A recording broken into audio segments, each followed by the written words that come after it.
Joseph Severin awakens in a luxurious apartment on Tau Ceti Center, his mind swimming with memories that aren't his own. The cybrid's consciousness flickers between his identity and that of the long-dead poet John Keats, creating a kaleidoscope of confused realities. Through the panoramic windows, the city's spires pierce the morning mist like golden needles, while the Fakasta portals pulse with blue energy in the distance. As he struggles to differentiate between two sets of memories, an urgent message arrives from Senate CEO Minor Gladstone's office. The dreams of the pilgrims on Hyperion have begun to bleed into his consciousness, their fates intertwining with his own in ways he can't yet comprehend. In the towering Senate complex, Minor Gladstone stands before holographic displays showing the movement of ouster forces. The weight of humanity's future bears down on her shoulders as she interviews Seven, seeking insights into the pilgrim's journey. The cybrid's unique connection to events on Hyperion proves both fascinating and terrifying as he describes the death of Sol Weintraub's daughter Rachel, aging backward in time, and the priest's encounter with the cruciform. As their conversation deepens, the room's atmosphere grows heavy with the sense of impending doom, while outside, the first signs of the web's instability begin to manifest in subtle ways that only the most observant would notice. As night falls over Tau Ceti Center, Seven's connection to the pilgrims intensifies. He experiences Braun Lamia's desperate fight for survival in the labyrinth beneath the time tombs, feeling every punch and surge of adrenaline. The consul's betrayal unfolds in his mind like a tragic play, while Martin Silenus's mad poetry echoes through his consciousness. But it's the appearance of the Shrike in his visions that truly terrifies him, its chrome teeth and razor-sharp blades moving with impossible speed. As the chapter closes, Severin realizes with growing horror that his dreams are no longer mere observations. He's becoming an active participant in events happening light years away, and the boundary between observer and actor is beginning to crumble. Joseph Severin's consciousness drifted through the dreamscape, a kaleidoscope of borrowed memories and sensations. Through the cybrid's unique connection, he witnessed Rachel weeping in the valley of the time tombs, her tears crystallizing in the cold desert air. The connection grew stronger with each passing moment, allowing him to feel the raw emotions of the pilgrims as if they were his own. The desert winds howled through ancient monuments, carrying whispers of prophecies yet unfulfilled. As Seven delved deeper into these visions, he began to understand that these were more than mere dreams. They were glimpses of a present happening simultaneously across light years of space. Minor Gladstone stood at her observation window in Government House, watching the artificial stars of the world web flicker and dim. Her advisors brought increasingly disturbing reports, more outposts going dark, more Farcaster connections failing. Meanwhile, Severin's visions grew more intense. He saw Sol Weintraub cradling his reverse-aging daughter Rachel, while the consul's tale unfolded through layers of memory and time. The Shrike's shadow loomed larger in these visions, its presence a metallic taste of fear in the back of Seven's throat. Each prophecy seemed to weave together, forming a tapestry of impending doom that none could fully comprehend. As the dreams intensified, Seven began to see the larger pattern. The Shrike's appearances, the time tomb's mysterious behavior, the ouster's movements, all were connected in ways that defied conventional understanding. He watched through borrowed eyes as Father Hoyt's wounds pulsed with an impossible energy, while Braun Lamia's investigations led her deeper into a labyrinth of AI conspiracies. The poet's visions revealed a cosmic chess game, with humanity as unwitting pawns. The chapter culminates in a haunting revelation, as Severn witnesses a future event that changes everything. The simultaneous activation of all time tombs, sending ripples through space-time that threaten to tear reality apart. The Grand Senate Chamber on Tau Ceti Center buzzed with tension as Minor Gladstone stood before the assembled politicians. Golden light filtered through the ancient stained glass windows, casting otherworldly patterns across the marble floor. The CEO's words echoed through the vast space as she detailed the mounting crisis, yet carefully omitted crucial details about the ouster movements. In the shadows of the upper gallery, Senator Kolchev watched with narrowed eyes, his data link quietly transmitting encrypted messages to unknown recipients. As Gladstone concluded her address, the chamber erupted in heated debate, but few noticed the subtle smile playing across her lips. She had already set her true plans in motion. Deep within the datasphere, Councillor Albedo's presence manifested like liquid mercury, shifting and flowing through the virtual construct. Their meeting with the other core representatives took place in a space that defied physical laws, a realm of pure information and impossible geometry.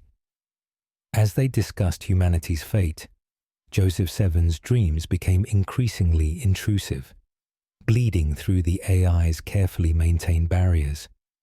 The revelation about the core's true intentions regarding the time tombs sent ripples of concern through their ranks, but Albedo had already calculated the odds and determined their course of action. In her private chambers, Minor Gladstone received the encrypted message she had been dreading.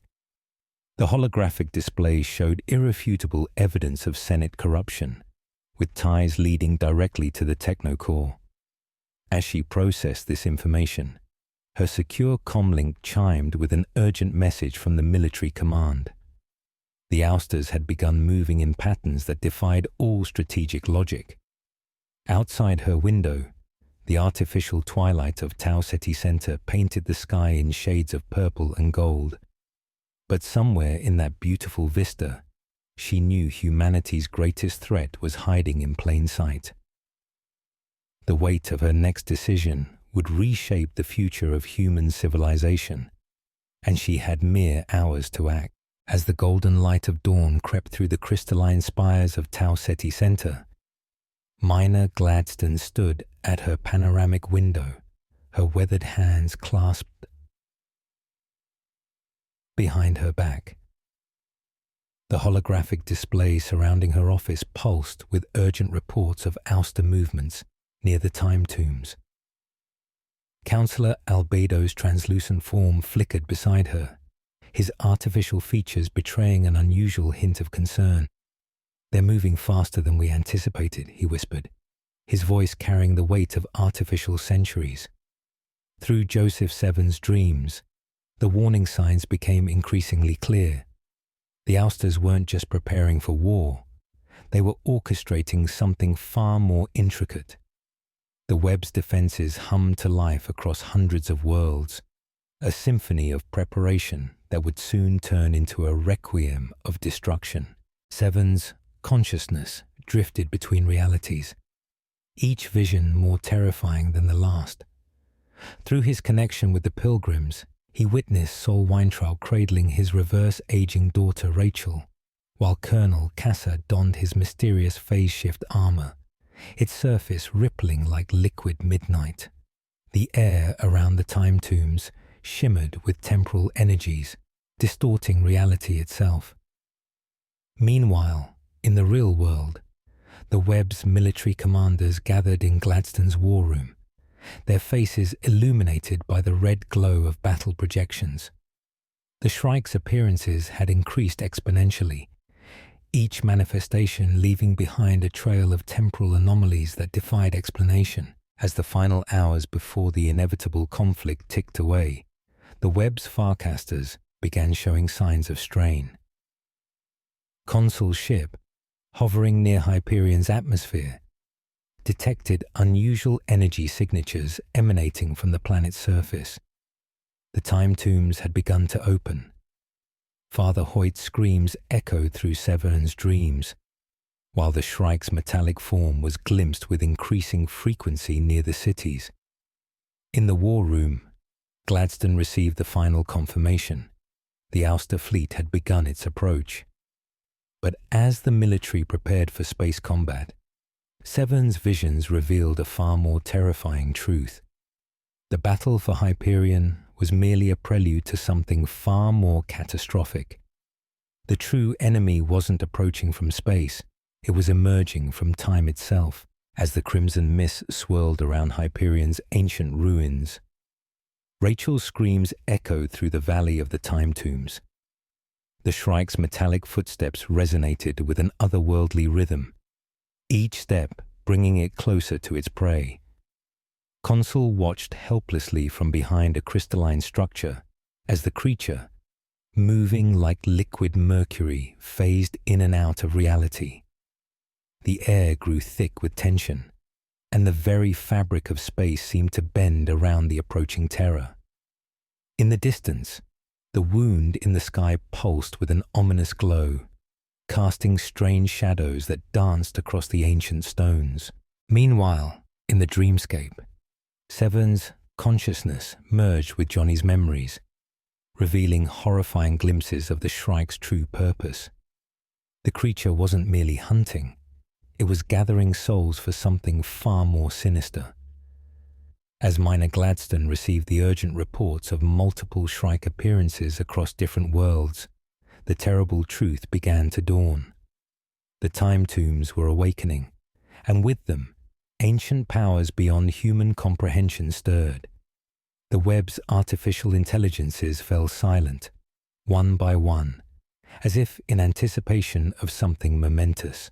Sol Weintraub clutched his aging backward daughter as the Shrike appeared before them, its chrome thorns gleaming in the artificial light of the spacecraft. But this time, something was different. The creature's movements seemed almost hesitant. In the ship's control room, Braun Lamia discovered encrypted files that hinted at a devastating connection between the techno-core and the Shrike's appearances. As she decoded the final sequence, the ship's systems suddenly failed, plunging them into darkness. The last thing they heard was the distinctive sound of the Shrike's approach, but from multiple directions at once. Thank you for venturing into this realm with me. If you crave more enchanted worlds, mythical battles, and secrets whispered from ancient pages, join the Guild of Storybound Explorers. Subscribe now and ring the bell to unlock every new quest the moment it drops. The next chapter awaits. Will you answer the call?